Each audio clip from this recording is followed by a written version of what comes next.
Okay, so I want to kind of wrap up the messaging stuff hopefully today, actually. So where we are is we're looking at SNS,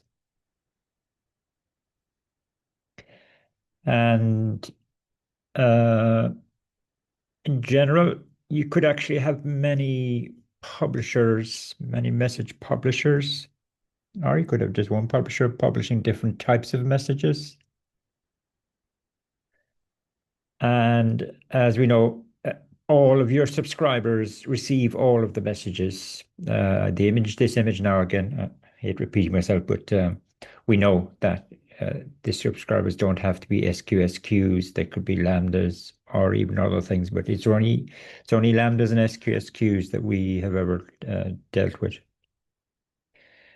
But it may be because there are different types of messages, whether it's coming from one subscriber or many subscribers. Uh, it may be that you don't want all of the messages to actually be received by all of the subscribers. In other words, you want to do some filtering of the messages on the subscriber side. And SNS supports that, and we just want to see the mechanics of how you do it.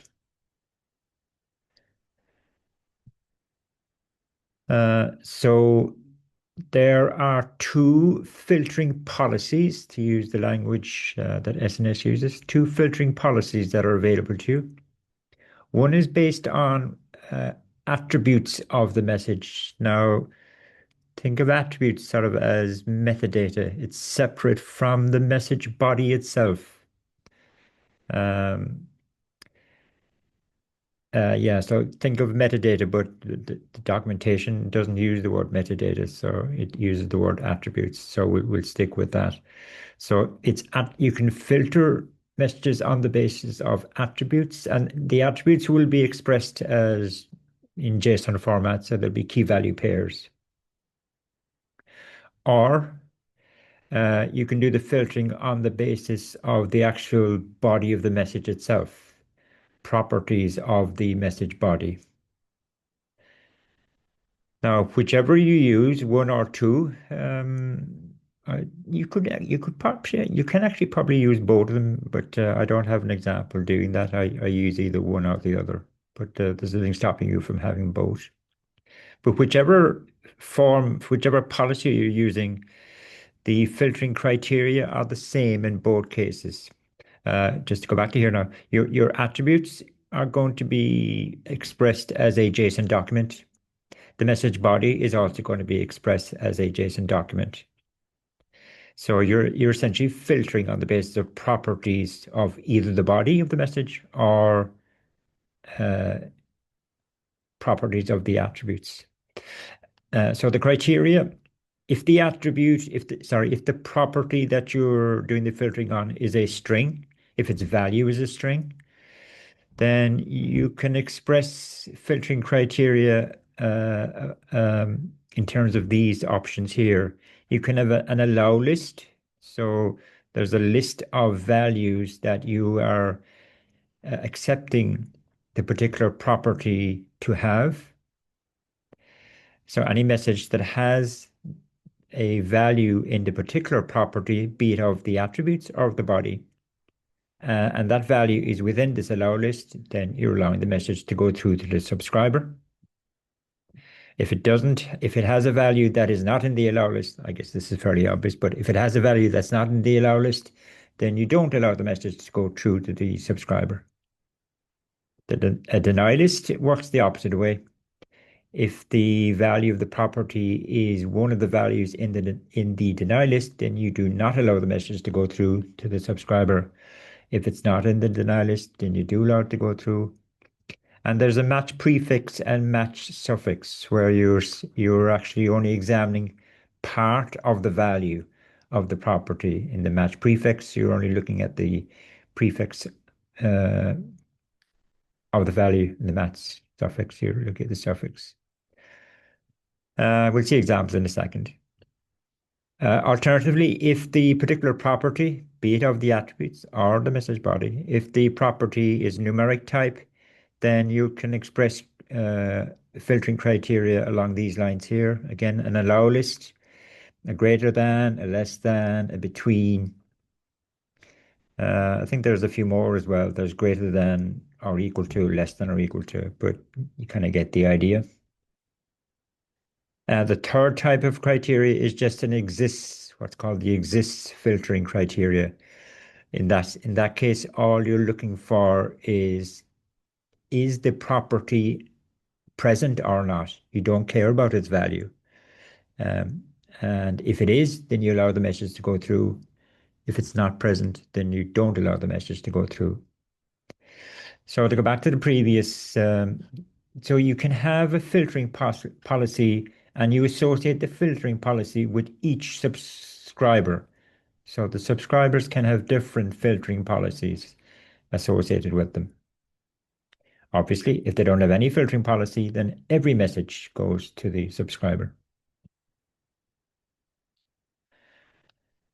A demo, we look at the attribute filtering first.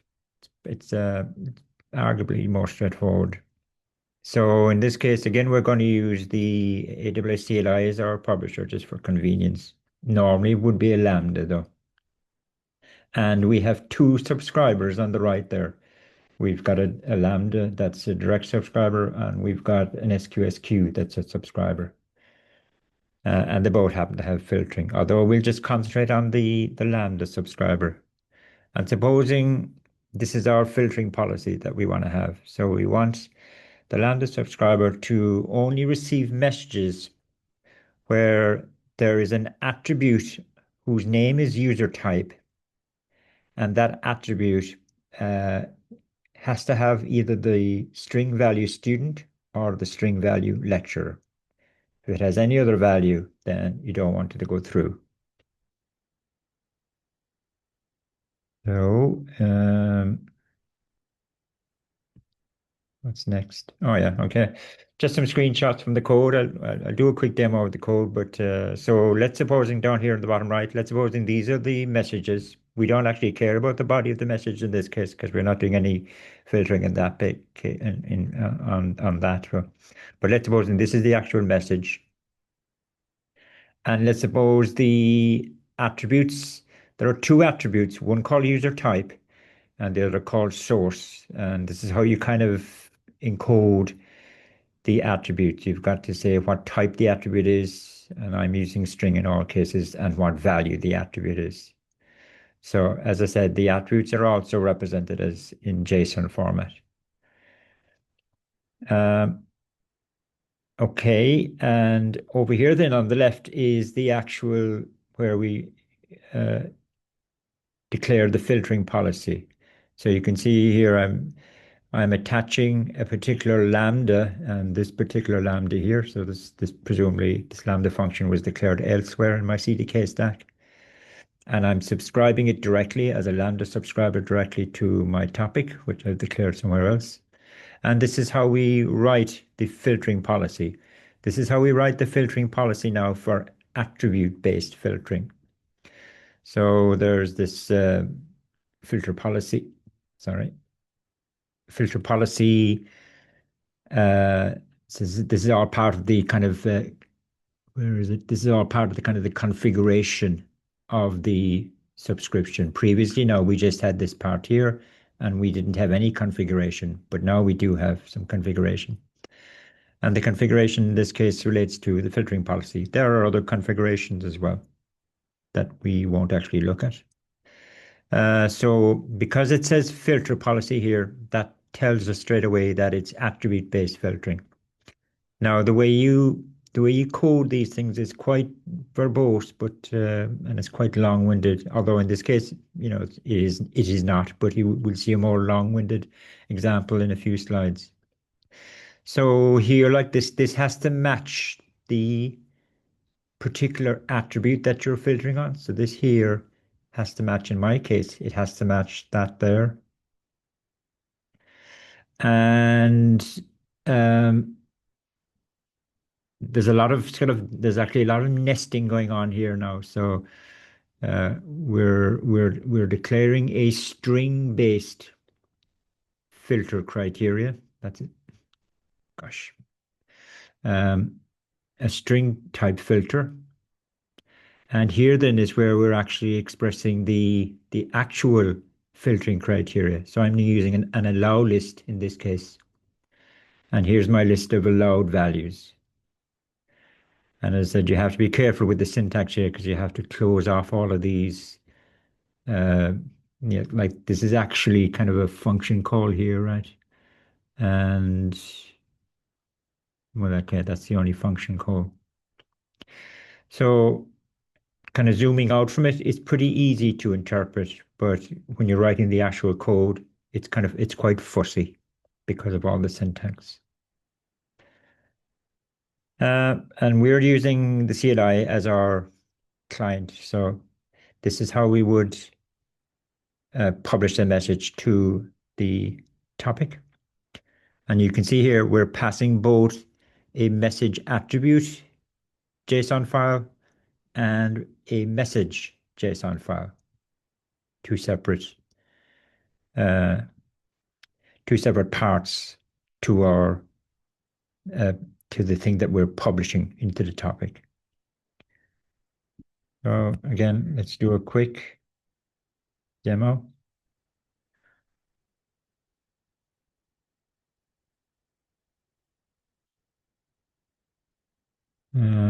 Yeah, okay. So if we look at the stack file, and there's a couple of things in the stack file, but there's a top. We take it from the top down. We have a topic.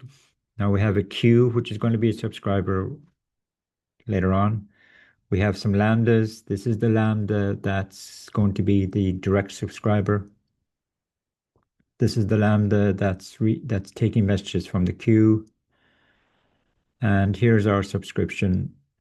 Okay, so this is what we saw on the slides. Now, this is the queue subscriber, but I've commented out the filtering because um, mainly because when we are actually demoing this, it can be quite slow to get the message to arrive at the lambda that's actually reading messages off the queue. That's the only reason I disabled it. But this is how you would code it. It's the exact same really as how you would code a filter for a lambda subscriber. Okay, so I've already deployed it.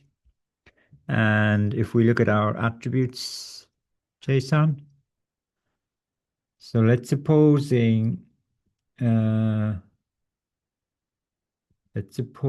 we set the value to something that it won't let through. So if I set it to admin,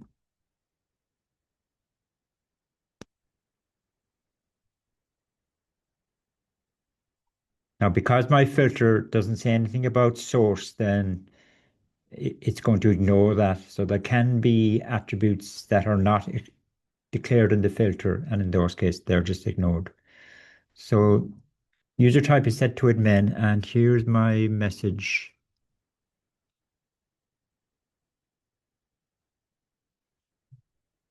And so we can keep track of things. Our user is user one and some other stuff.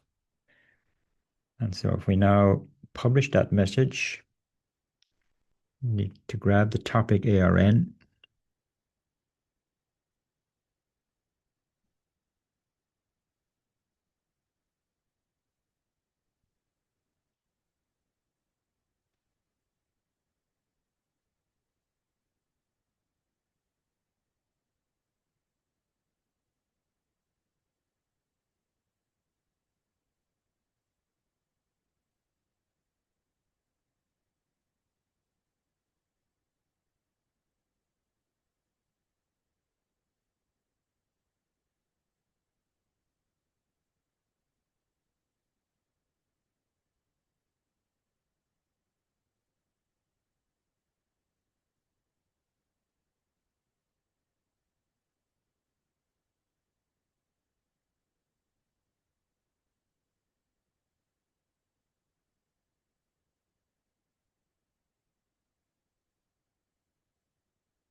Okay, now this message will not get through. So We'll send it off anyway and quit. And if I now go along and send another message, let this be user 2, so that we recognize it. And on the attribute side,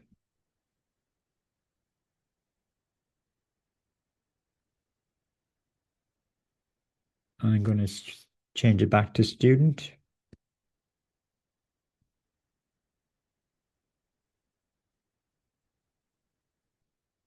And send the second message.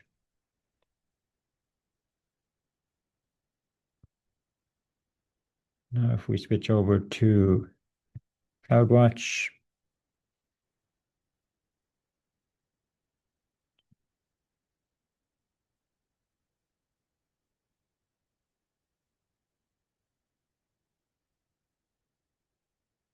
and the log stream that we're interested in is this one here. This is the log stream for the Lambda that's reading messages from the queue. So we're kind of ignoring that for now. So if we go into that log group, and there's a log stream.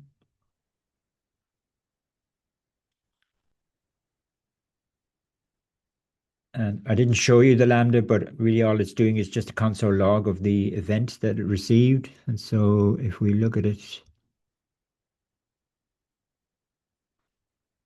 here's the SNS message.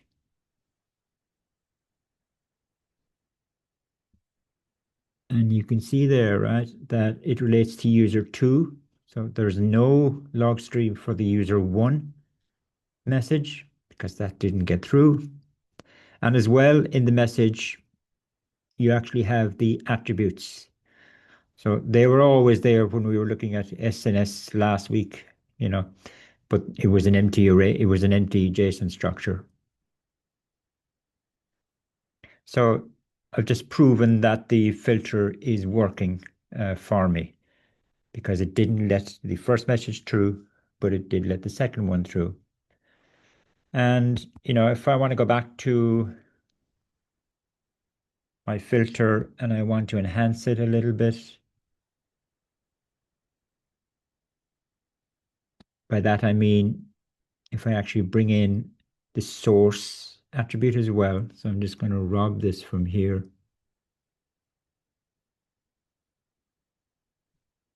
Let's see.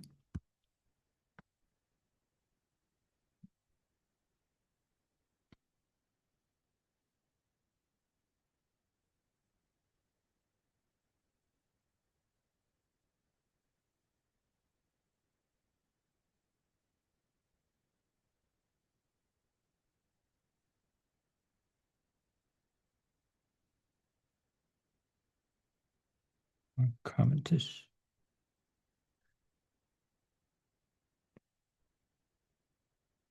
Just format it a little bit.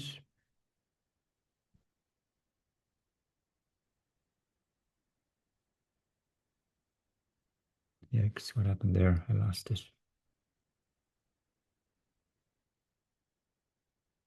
Okay.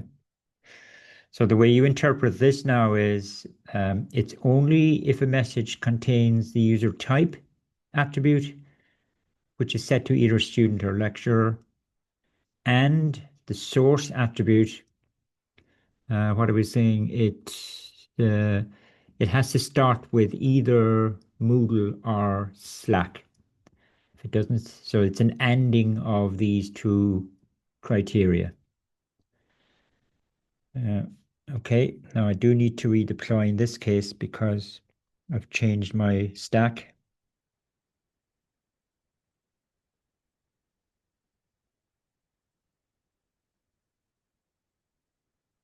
So I let that work away. And if I look at the attributes, I'll change the message to user 3, I guess.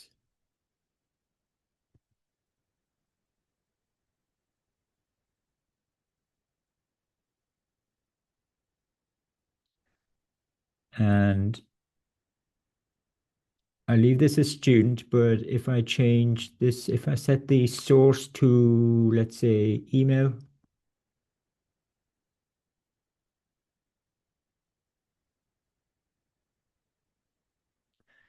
then that now means any message with this set of attributes won't get through.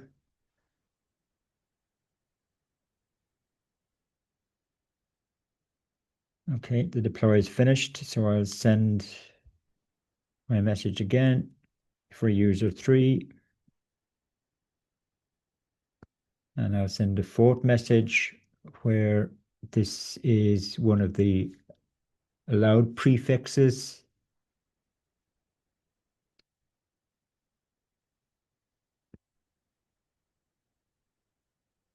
So let's say it's Slack, let's say Cloud App Dev, but it's only the criteria. The filtering criteria was match prefix. Yeah, it was match prefix. Yeah, so as long as it begins with either that or that, then it's happy. And I'll set it to user 4.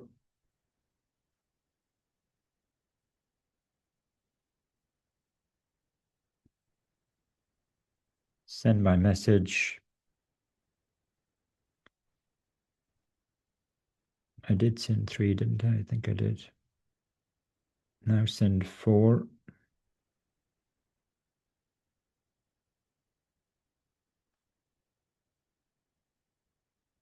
Back to CloudWatch logs.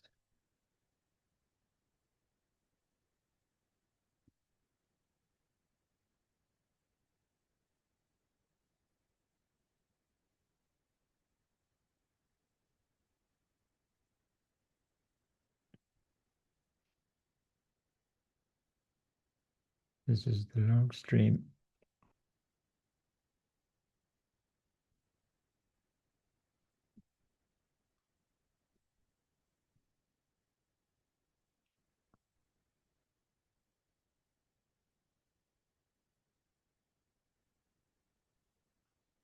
Yeah, so it's user 4 and our attributes, but there's no log stream for user 3. It's not in this log stream, and it's not in the original log stream either.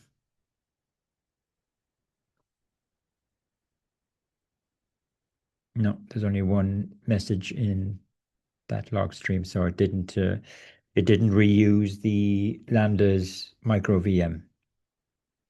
Okay, so that's attribute-based filtering.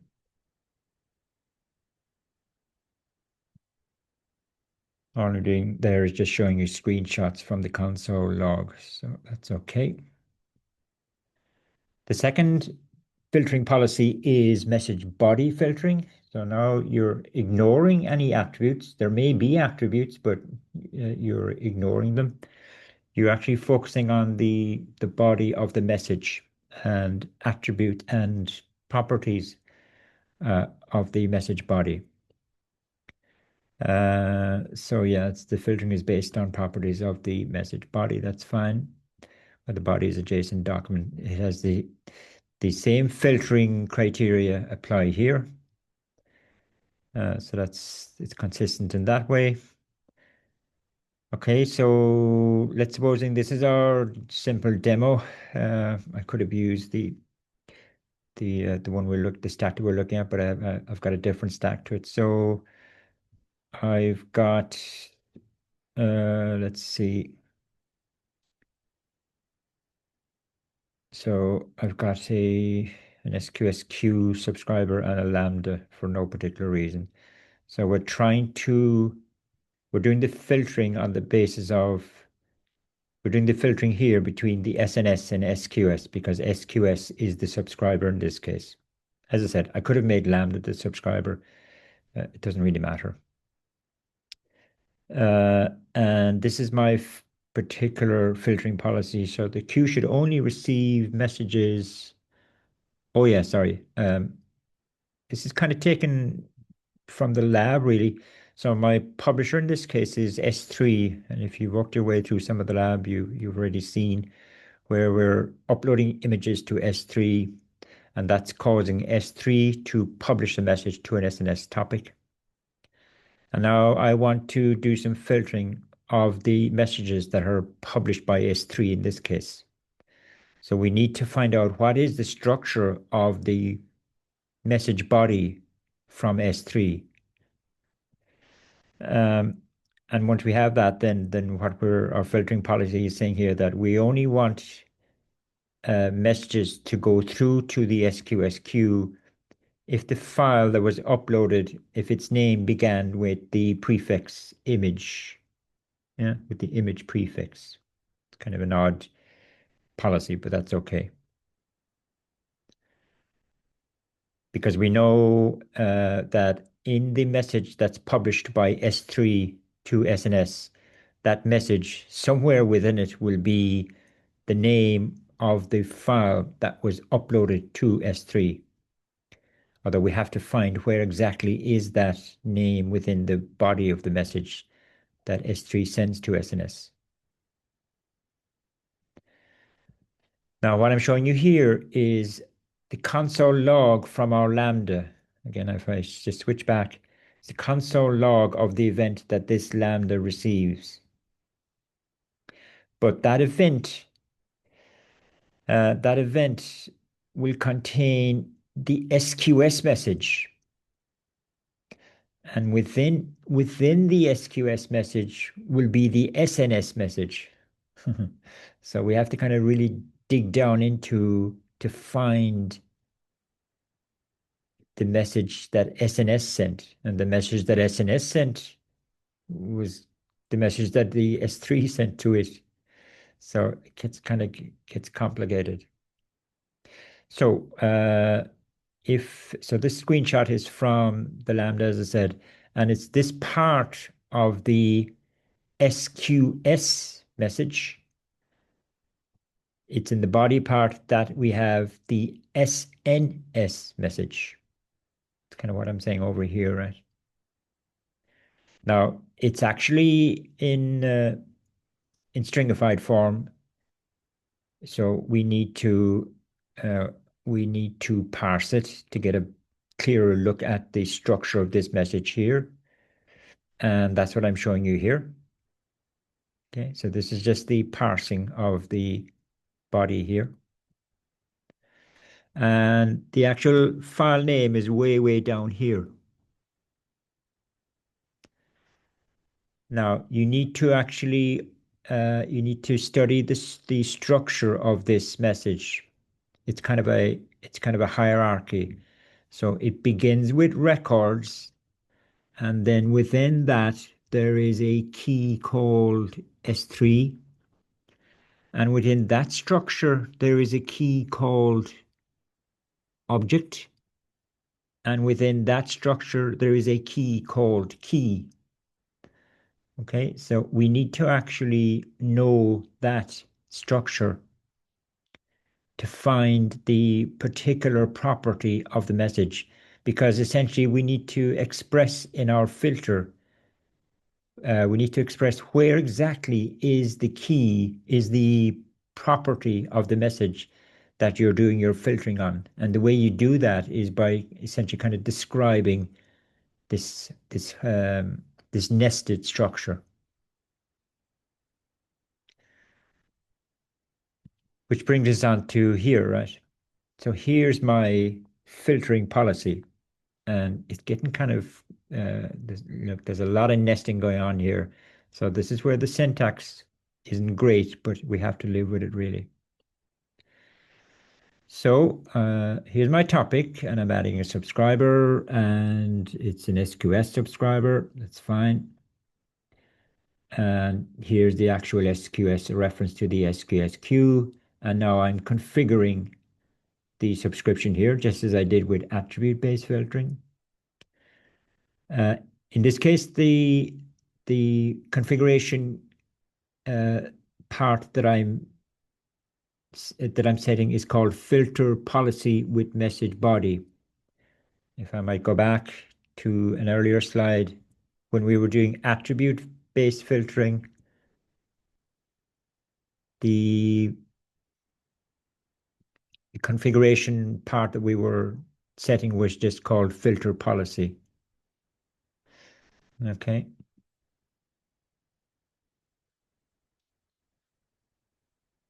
So it's this more long-winded setting this time. But this code here then is really the same as before. It has the same structure as before. But it's just it's quite involved now in this case, simply because the structure of our message has got a lot of nesting of objects within objects within objects going on in it. But what you need to do really is, if you see here, I've got records, S3 object key, which is this kind of structure here, records, S3 object key. So you need to follow that. This is essentially kind of describing to SNS, to the SNS service itself, it's describing the structure of the message, and it's helping it to find the particular property of the message that our filtering criteria is dealing with. The kind of the value, if you like, for each of these is a filter policy, is a filter policy dot policy, filter policy dot policy, filter policy dot policy, and eventually it's filter policy. Eventually it's filter. Beg your pardon. Filter our policy dot policy, filter our policy dot policy, filter our policy dot policy, and eventually it's filter our policy dot filter. When you get to the actual property of the message that you are defining the filtering criteria on. And these are really all function calls, because you can see there's a roundy bracket here and a closing roundy brackets down here. These are actually all function calls from a TypeScript syntax point of view. And anyway, so the actual filtering criteria is a match prefix. And we're saying, look, the prefix has to be image. But it's an array, so you can have more than one prefix option. Okay, does that work? Now I've got a different stack that's demoing this, which was a good idea at the time, but I probably should have put it all into one stack. But so this is actually the lab that you're working on at the moment. And if I just focus on the part that we're interested in, which is this here, right? This is what I showed you on the slide. So I've deployed this, and now what I need to do is I need to upload images to my S3 bucket and see, does that eventually trigger the Lambda that's linked to this queue. The Lambda in this case is, which was in it? It's this one here. And there's a lot in the Lambda, but we don't care. All we're interested in is what does this console log actually execute? And if it does, then we know that the Lambda has executed, and therefore the message has gotten all the way through. It's passed through the filter into the SQS queue, and eventually my Lambda polls it and gets the message. Okay, so if I now upload an image, so this is what you've been doing in the lab.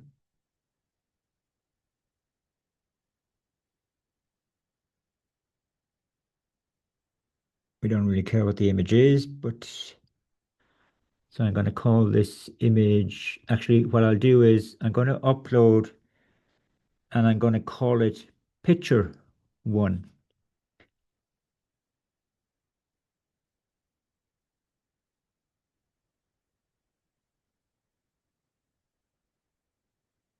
So that should not get through to my Lambda. I'm going to send, okay, it happens to be the same image, but I'm going to give it a different name in this case and call it image.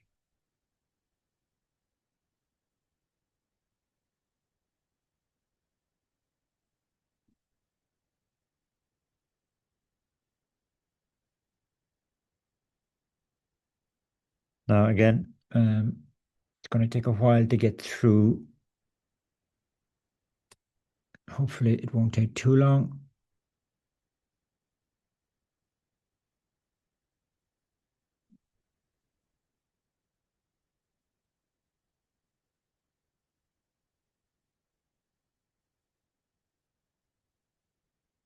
These are not my log groups now. They're the log groups from the other demo that I was looking at.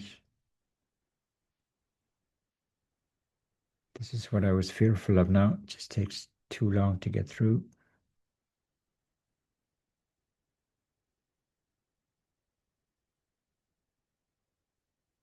I'll just let it work away for a few seconds and go back to the slides.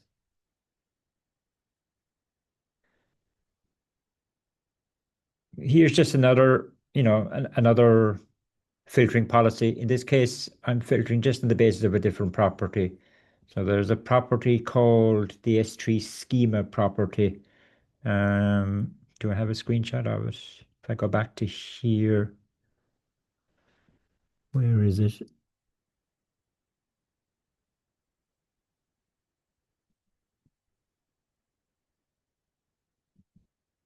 There, you can see a property called S3 schema.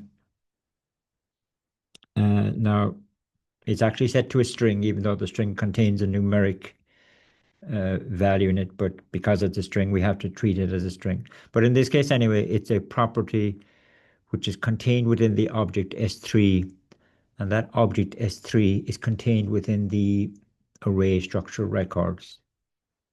So it's not as deeply nested as the file name.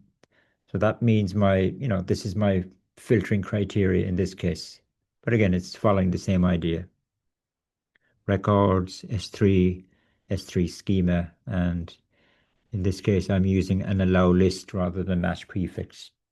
Seem to be more suitable. Okay. Hopefully, if I go back to CloudWatch, fingers crossed.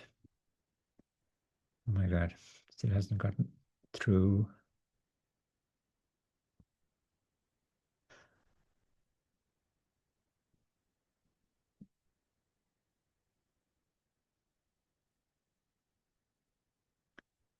I would have thought that should have gotten through by now.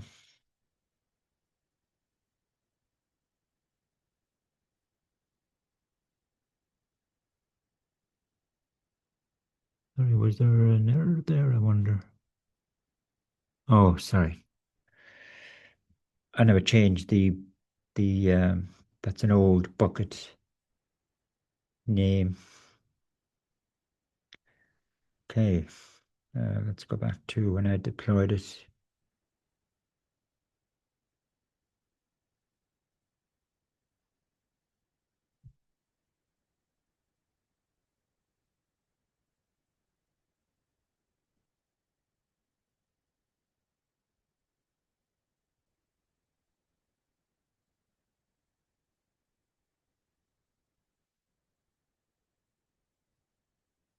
Sorry, now I didn't keep an eye on the responses that I was getting back. So let's go back again and send picture one.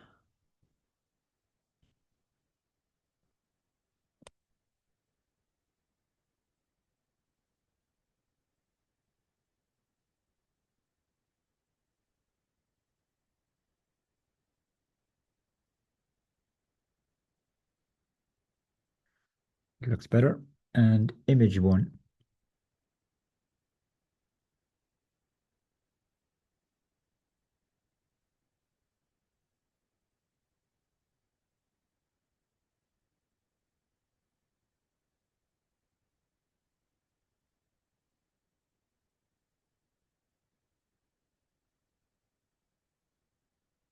Okay, we have to play the waiting game again.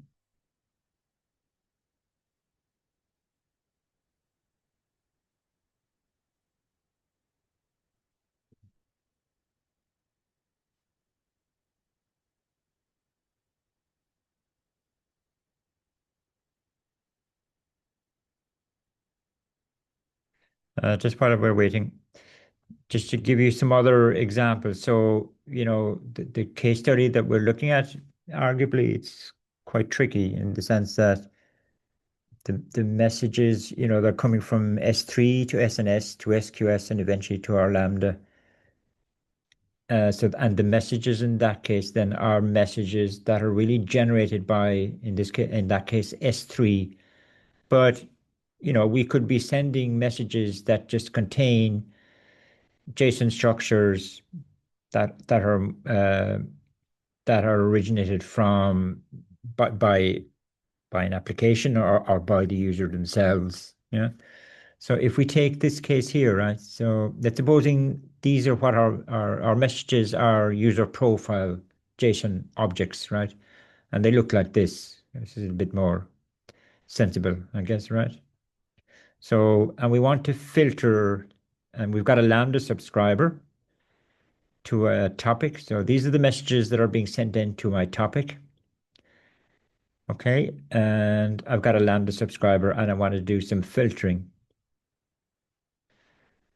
So let's supposing the filtering should be based on the address country within the message. And we only want messages where the address country is either Ireland, France, or Spain. Okay, so in other words, this property here has to be Ireland, France, or Spain.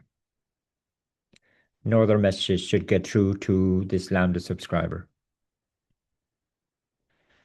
And here's my filtering criteria, or filtering policy, sorry.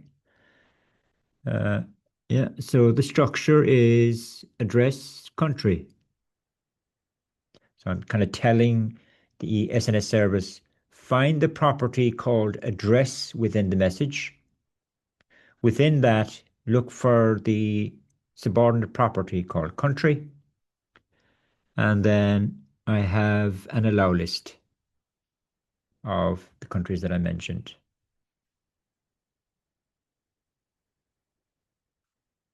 Go back to see did it work. Okay, I'm switching on, jumping around a bit now, but let's see.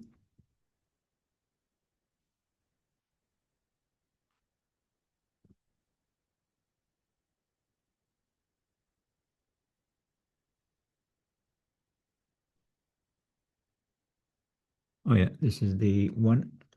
This is the log stream. One log group, sorry, one log stream. And this is the console log.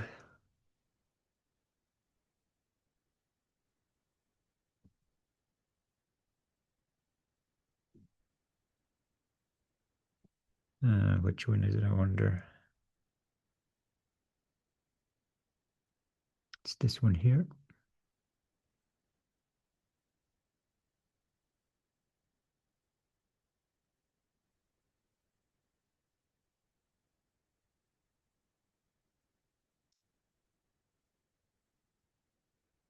Probably needs some parsing. So here's the body. And we're going to get the message name. Or sorry, the image name.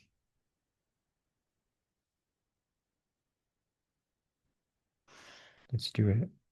Put our first in search.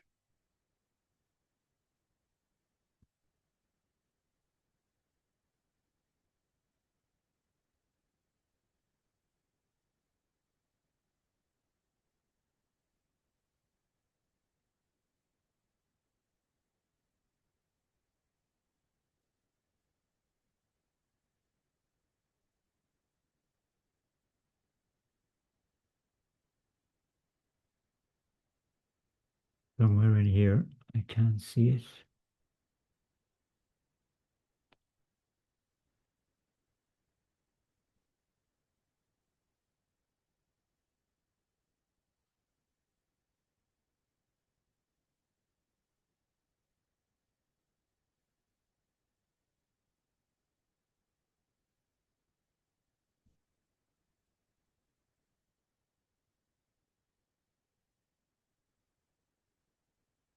There it is there. Okay, so but there's so that's fine. That got through, and the picture one should have gotten through before it because it was sent first. But this is the first kind of execution of my micro VM. There is no other execution. It didn't reuse the same micro VM. That's not what's going on here. So that kind of proves to us that the upload of picture one dot ping did PNG did not get through. So it seemed to work okay.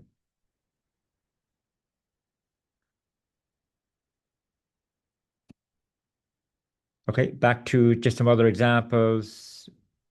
That's fine. Sticking with the same one, supposing we change the filtering criteria to the address country cannot be Ireland, France, or Spain, then the way we express that is to use the uh, deny list as our filtering criteria. Again, describing the structure.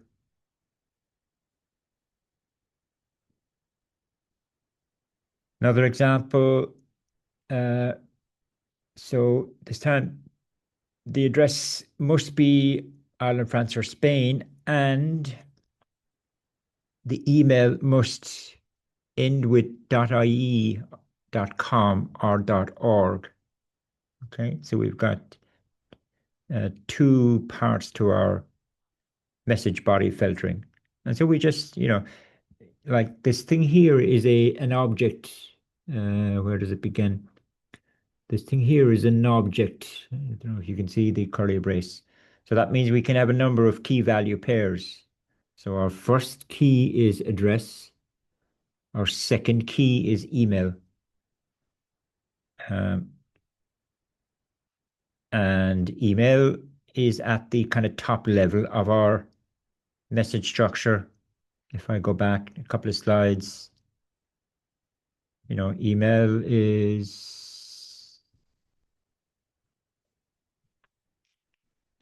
is here, right? So it's at the kind of top level, as I say, it's not nested within any substructure.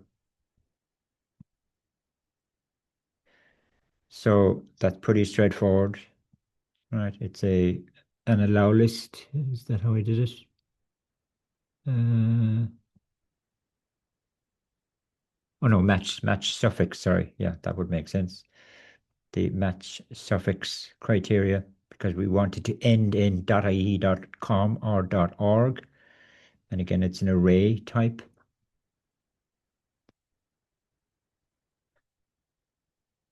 Another example, the country, the email has to end in the same domains.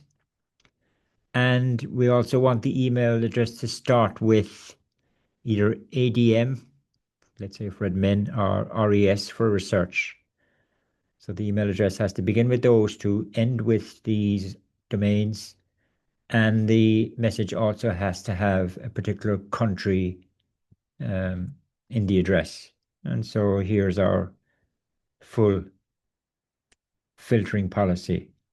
So the email now has two criteria associated with it. It has the match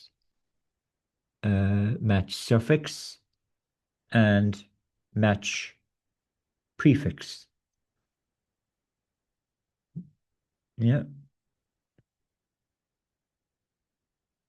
Is there another example? I think this is the last one. So we have all we have all of the criteria that we've mentioned so far, and there's yet another criteria which says that the name property must be present in the message. It must exist. And this is how we express that over here. So it's just a simple function, it's kind of a function call. Uh,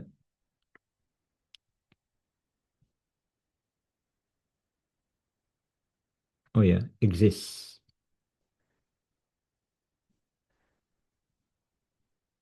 Now, what I would recommend is, you should really kind of play around with these yourselves just to get comfortable as much with the syntax of them as anything else, because for sure, you're the biggest stumbling block to getting these to work is actually getting the syntax right.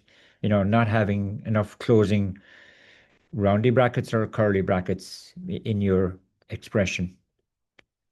And you can just take the EDA lab that you're working on, just create another Lambda function with just one statement in it, console log, and start sending. You could use this example, start sending um, messages into the exact same topic, and those messages will only get through to this new Lambda that you have. The other subscribers to the topic, because they have filtering policies that aren't related to our user profile object at all. They have other filtering policies.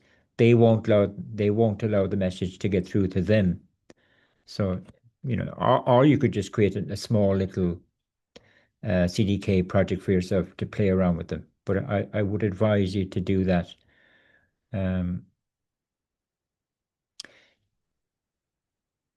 okay,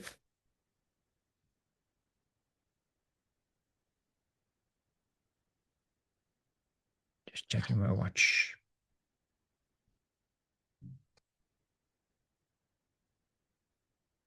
Okay, we'll park SNS at this stage.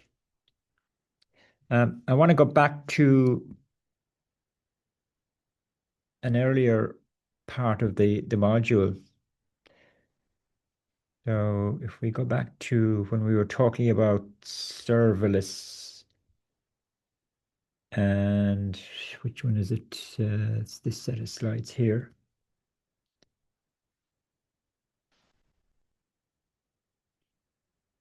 Just kind of to remind us of what we have actually learned along the way. So let's see if I keep going to when we started talking about Lambda. Am I in the right slides? Sorry. I'm not. That's the wrong slides.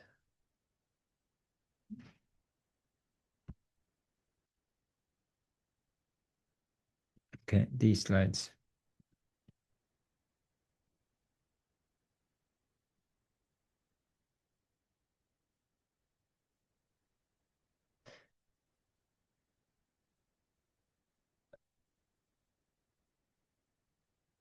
Yeah.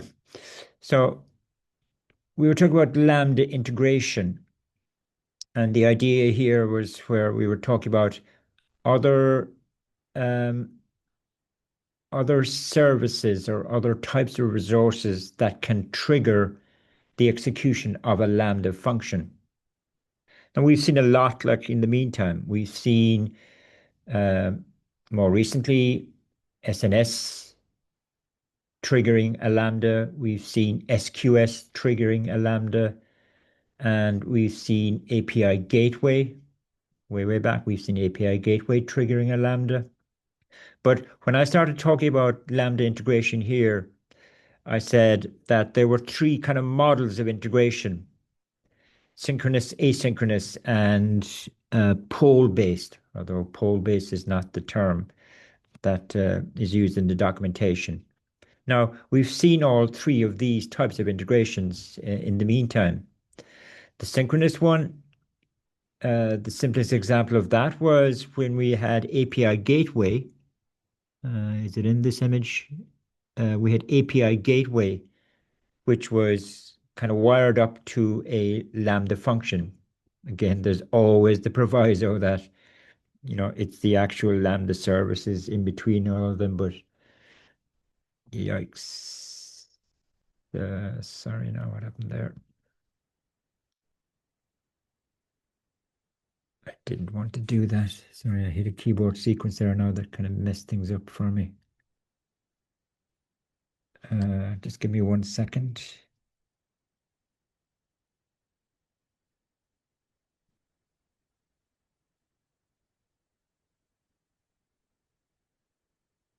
Sorry about that now.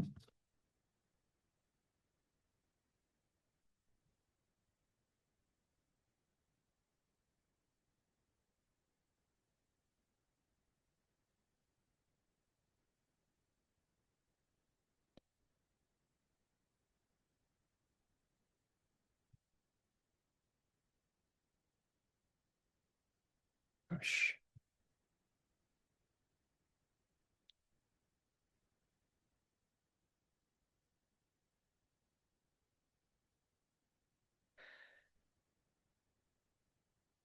Yeah, API gateway uh, triggered a Lambda function, but the communication between API gateway and the Lambda was synchronous, which meant, as you remember, it meant that the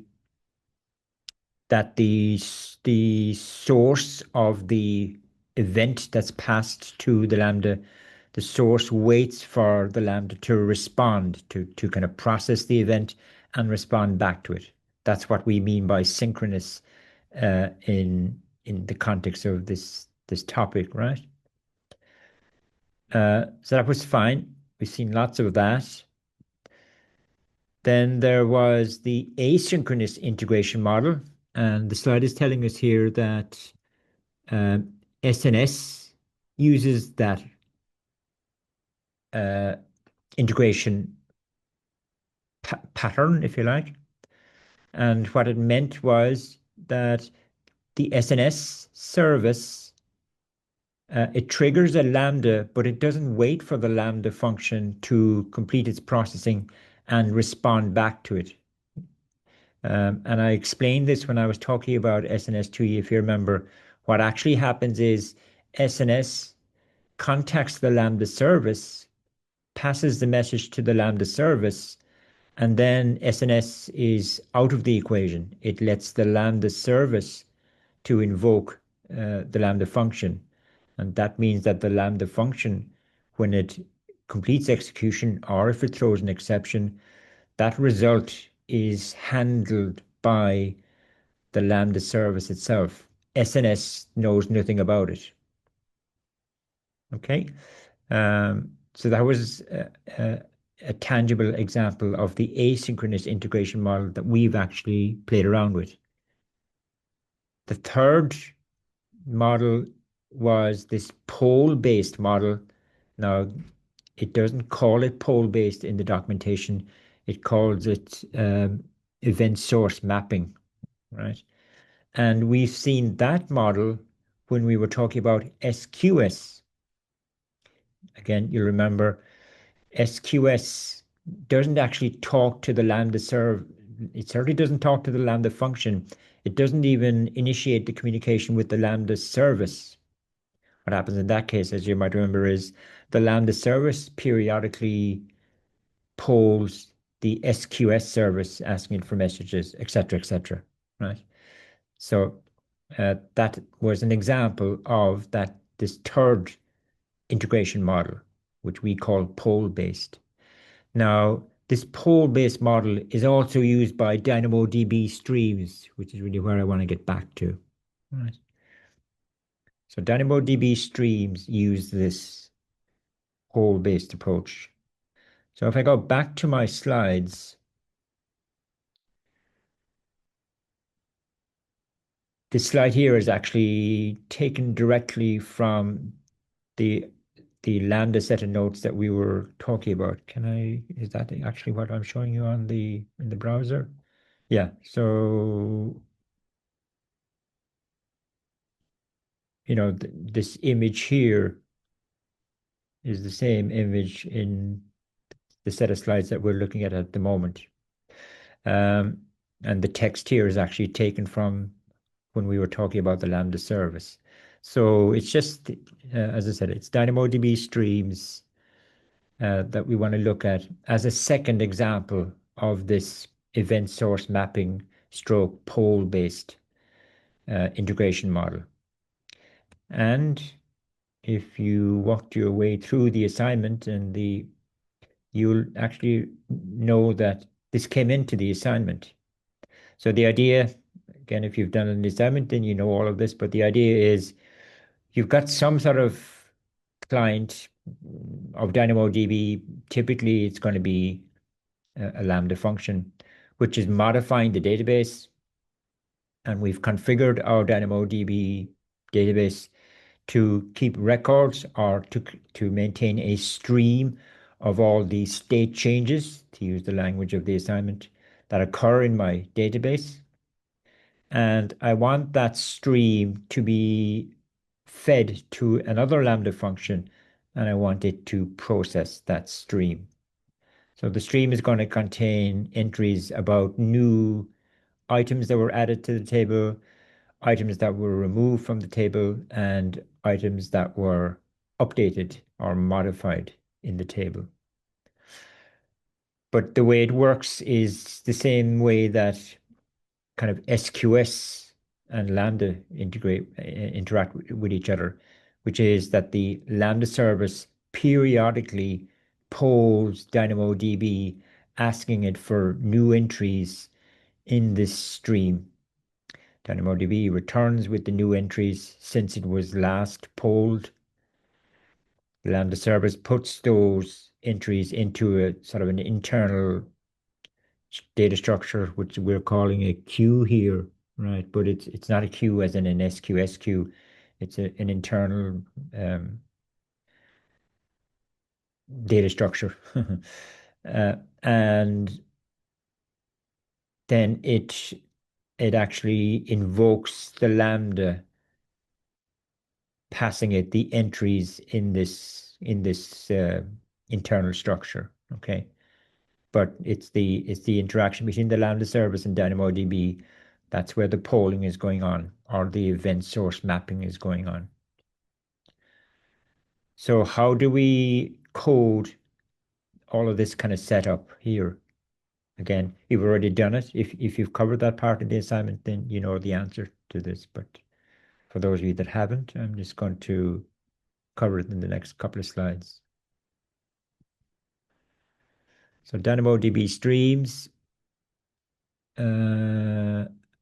This is how you do it at the CDK level. You first of all have to declare the stream in your table, in your CDK code. Then you declare the stream as the event source for your Lambda function. And okay, well, we always do that, right? It's always a good idea to console log the event in our Lambda function so we can see the structure of the event that's actually passed in this case, because it's, the event structure is always different depending on who is triggering the Lambda. In this case, it's our kind of DynamoDB stream that's triggering the Lambda. When I say the Lambda, I mean this Lambda here, not the one up here. Okay, some screenshots from the code. So step one says declare the stream in your table, and this is how we do it. Now, you have to also kind of state what you want DynamoDB to put into the stream entries. That's what we're kind of expressing here. And in this particular example, I'm telling it, essentially kind of put a copy of the new item in my table, whether that was a new item that was added or the new state of an existing item that was updated. Here is how I do step two, how I make the event stream the event source for my Lambda function. So this is the Lambda function that I've declared somewhere else in my CDK stack. And I'm adding an event source, but the event source this time is a DynamoDB stream. When we were looking at SQS, the event source was an SQS queue. And okay, this is kind of boilerplate, really. You're telling it to always start where it kind of left off in the stream. I don't know what the other options there are, but this is nearly always the option that you set for the starting point. Okay, so declare the stream. In other words, tell DynamoDB to maintain a stream. And this is how you configure the triggering of the Lambda from that stream. What I'm showing you here are, in that stream property, there are different settings for it, and these settings determine what is actually put into the DynamoDB stream. So it looks like there are, what, one, two, three, four options. This one here, if you set it to this, then it's only the partition and or sort key values that are put into the stream. And maybe that's all you want. You don't need the actual detail of the item itself that was either added or modified or deleted. Uh, Here you're saying put the new and old state of the particular item, new state only, old state only. So again, it depends on the nature of the processing that's being done by the Lambda that's being triggered. What does it need to know about in order to do its processing? I guess this is the kind of catch-all, really. If you say new and old, then you have everything. But if there are thousands or indeed hundreds of thousands of table uh, state changes going on, you're building up quite your stream is going to be quite large, so that may be a consideration.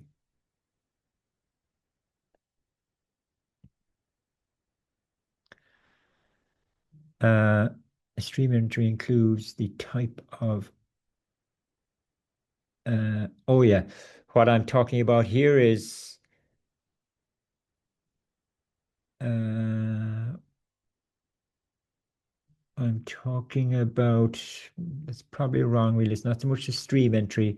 What I'm really talking about here is the event that is received by our Lambda. Well, no, sorry. No, I'm right, actually. I'm saying, sorry, if I go back to here, in the stream entries, it's recording some part of the item that is being added or modified or deleted. But as well in the stream, it tells you what was the nature of the state change. Was it a new item was added to the table, an existing item was modified, or an item was deleted? Okay, that's what I'm getting at here. So that means your Lambda function can find out what was the nature of the operation that was carried out on the table that caused the state change, because it may need to use that in its processing. As always, we console log out the event that's received by the Lambda to see exactly what is in the event that is passed on to the Lambda function, and by implication, what information is stored in the DynamoDB stream entries. And I have a demo of that.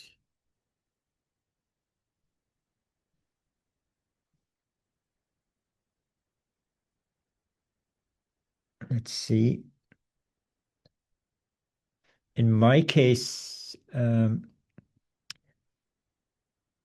the Lambda function that's being triggered is this one here. Now, it's not really that important. It's the one that does the emailing. Again, if you've worked your way through some of the lab, you know that there is a Lambda that sends out emails.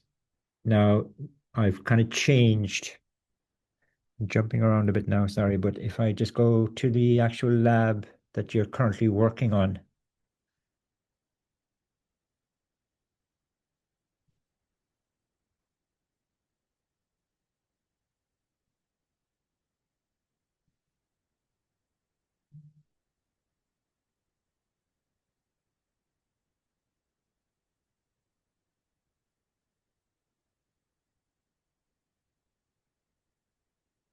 okay, this is the full architecture of the lab that you're working on. And we've got a Lambda function here that is sending out emails.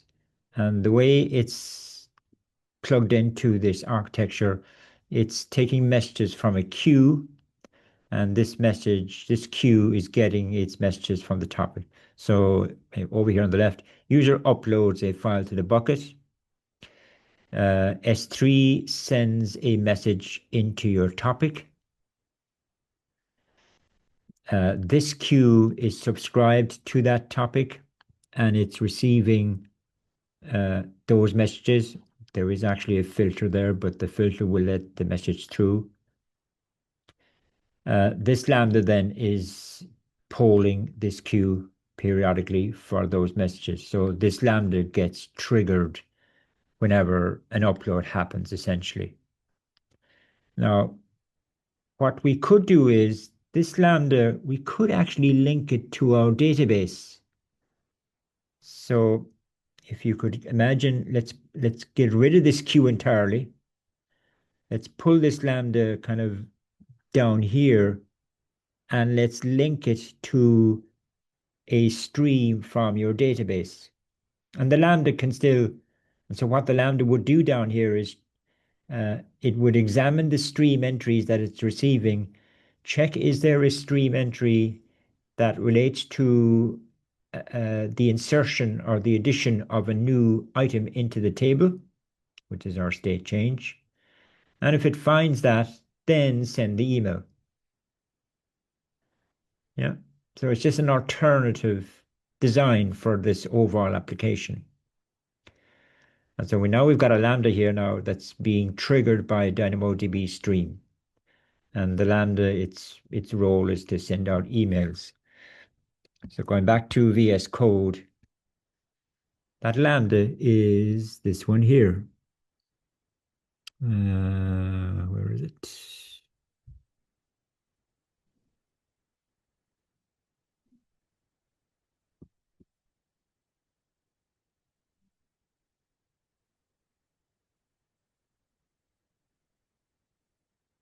Yeah, this one here. So if I go to my CDK stack,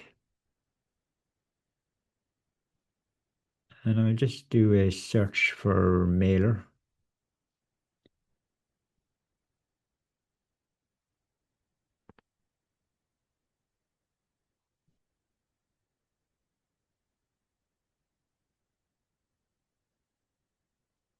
Okay, there's my mailer function. And let's do another search.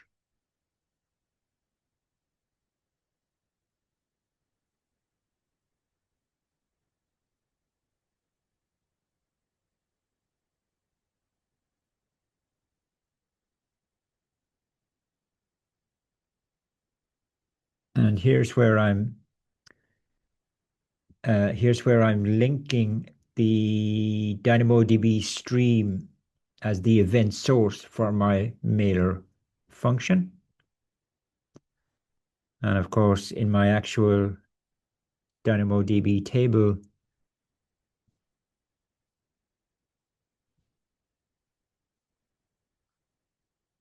where's my table?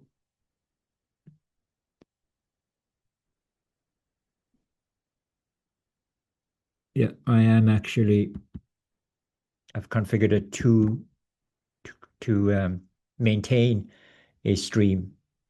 So all those bits are there, right? They're all kind of wired up to one another. Now I've already uploaded, as you've seen, I've uploaded some images. So that means this mailer function should have been triggered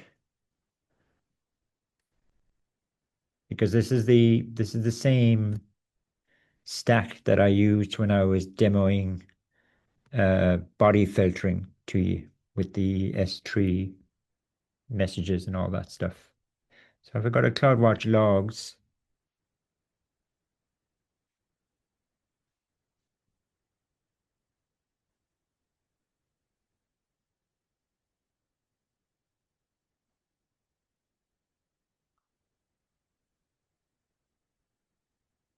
yeah, this is the log stream here, and you can tell kind of from the log group, you can tell from the log group name that it's related to the mailer function. Yeah. So let's go into that. And only it was only triggered once because if you remember, I uploaded two images called picture one and image one. Picture one never got through the filters, so there was never an item added to my table. This all assumes now that you worked your way through the lab and you understand what the kind of general architecture of the application. I uploaded two images called picture one and image one. Picture one would never have gotten through uh, the filter though, which means there would have been no item added to the table for picture one, but there would have been for image one. And so when the image one item was added to the table, that would have put an entry into the DynamoDB stream, and my mailer function would eventually have been triggered. And that's what this log stream relates to, that triggering. The first statement in my mailer function is just a console log of the event itself, which is hopefully this.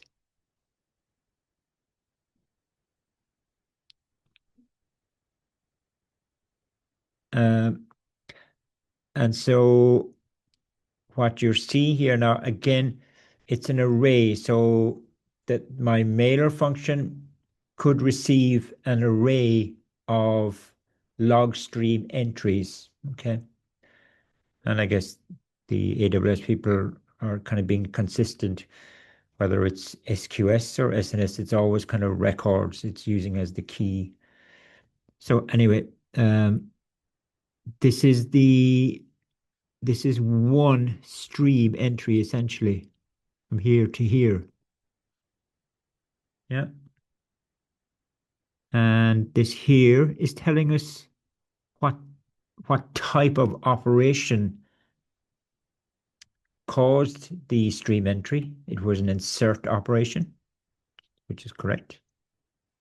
And the rest then is see this part here actually, this is another thing about when you're looking at the event object, we have stringifying, we're using the stringify, the JSON stringify and JSON parse. See here where you see object, that really doesn't tell us anything. There is a JSON object there, or really it's probably a JavaScript object here in an array, but we'd have to do something in our code to try and see what is the structure of that object. We cannot tell it from here. And I think I did that. Or did I? What did I do? Let's look at the code, I suppose. The mailer function.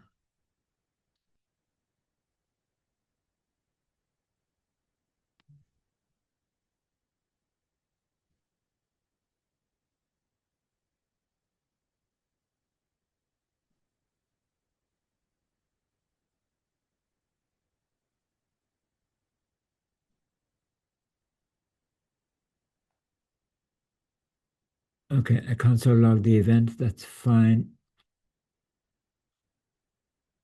I'm iterating over my records. That's okay. And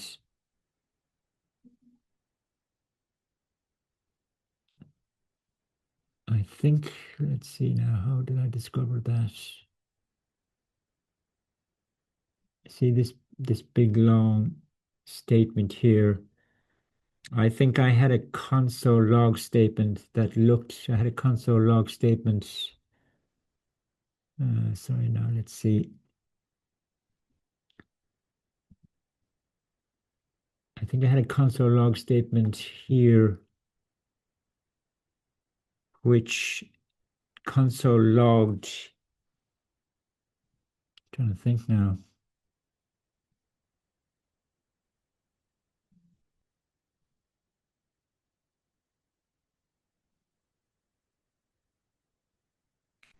What I'm trying to get at is, let's see. Record load event name equal to insert, that's okay.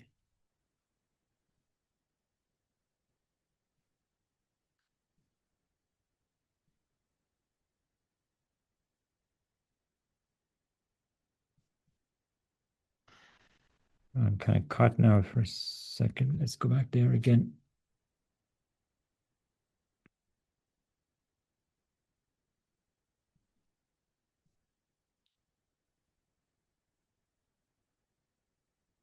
I know now that this object here, we need to discover the structure of that object because that's where we find out uh, the detail of the actual log stream entry. You know, sorry now about this, but if I go back to here, where I talked about what do you want the stream entry to contain, which you want to contain the new image and the old image, the new image only, etc., etc. Well, whatever you set this to be, in other words, whatever you set this to be, that determines the structure of this object here.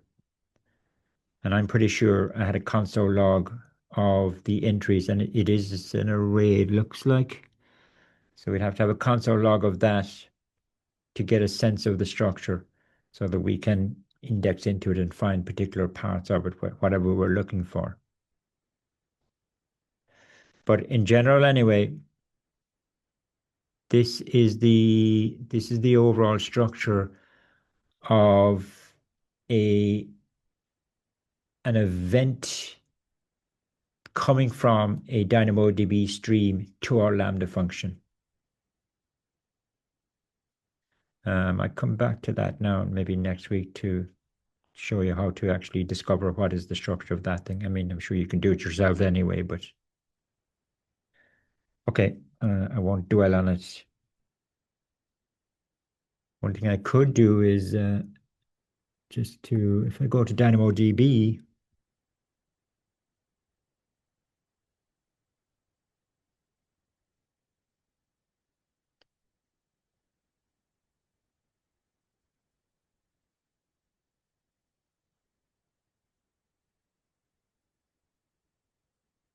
find my table.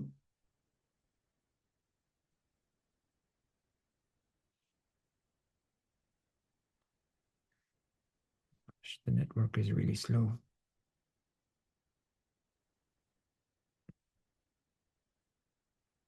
Here's my table.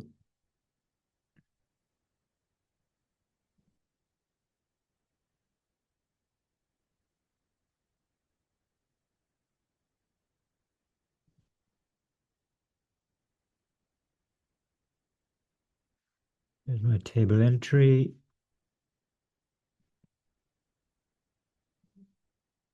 I actually try and edit it or do a modification.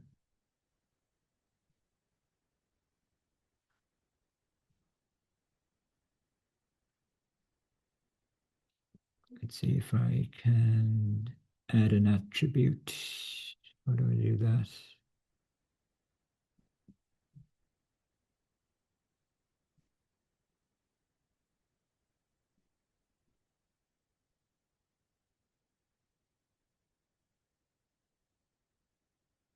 Should have prepared this a little bit better, maybe.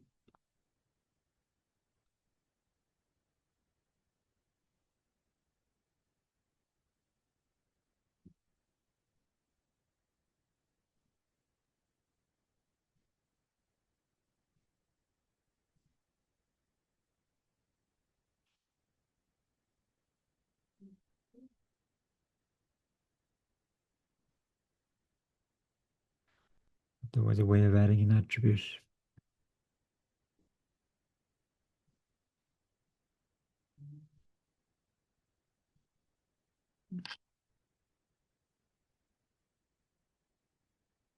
Here we go, add new attribute.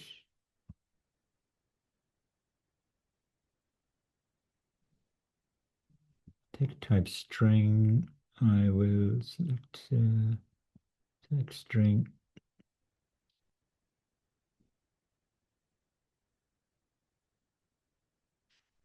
Call it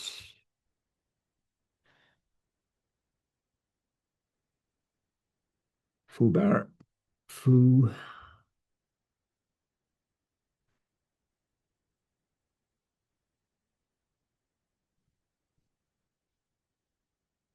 Sorry, the name is foo and the value is bar.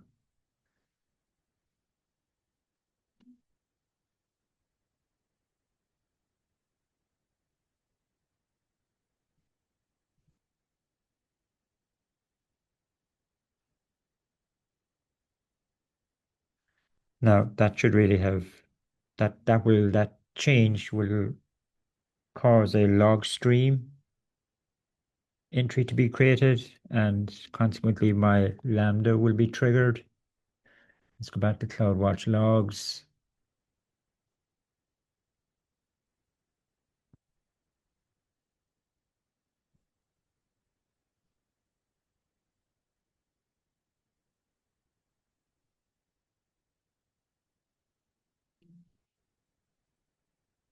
Groups.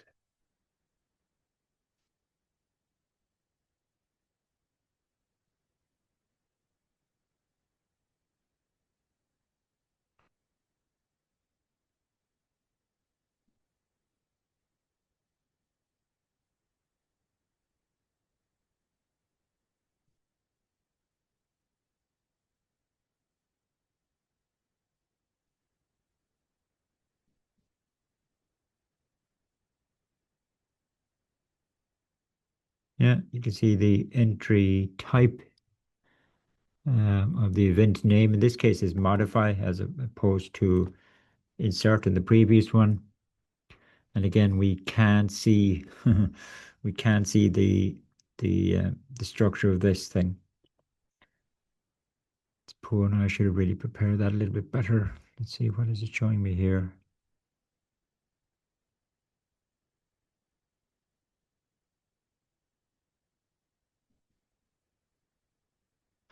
Actually, that's it. How can I not see that console log? What am I missing? Probably staring me in the face, but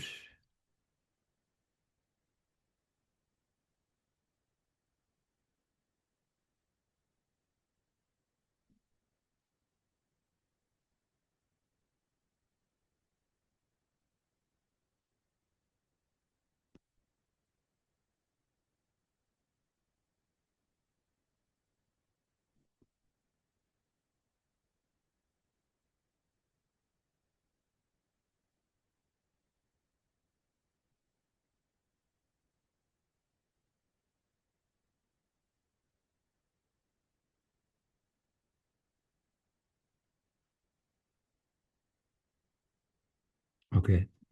I just completely missed it. Look, it's there it is.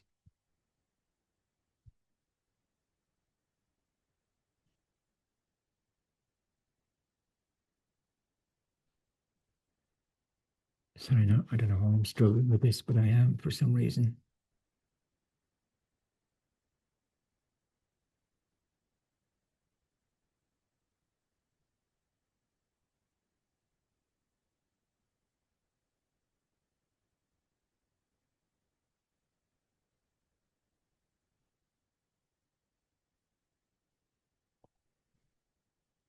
Yeah, I just kept missing it.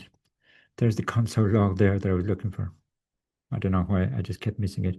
And I'm console logging record.dynamodb, which is that object that we were talking about. So that this console log